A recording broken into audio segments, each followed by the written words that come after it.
ব্যতীত যে কোনো ধরনের সলাত আদায় করা যাবে না।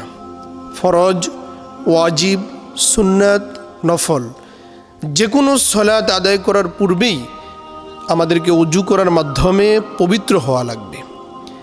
পবিত্র হওয়ার যে মাধ্যমগুলো রয়েছে গোসল, ওযু এবং তায়াম্মুম, এর যে কোনো একটির মাধ্যমে ব্যক্তিকে পবিত্র হওয়া ব্যতীত সলাত আদায় করা যাবে না।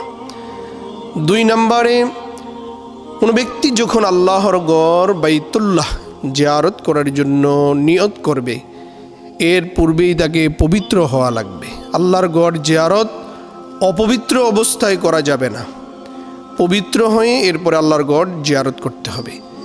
3 নম্বর হলো আল্লাহর পক্ষ থেকে নাজিলকৃত শ্রেষ্ঠ আসমানি গ্রন্থ পবিত্র কোরআনুল কারীম। এই কোরআনুল কারীম আমরা তেলাওয়াত করার পূর্বে আমাদেরকে ওযু করতে হবে।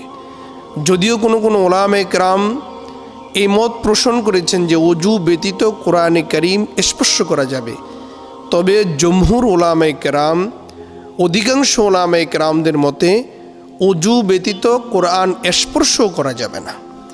এজন্য আসুন আমরা ইসলামের মৌলিক বিষয়গুলো জেনে এবং বুঝে বাস্তব জীবনে আমরা আমল করি। আল্লাহ তাআলা সে তৌফিক আমাদের সকলকে দান করুক, আমিন। আসসালামু আলাইকুম ওয়া রাহমাতুল্লাহি ওয়া বারাকাতুহু।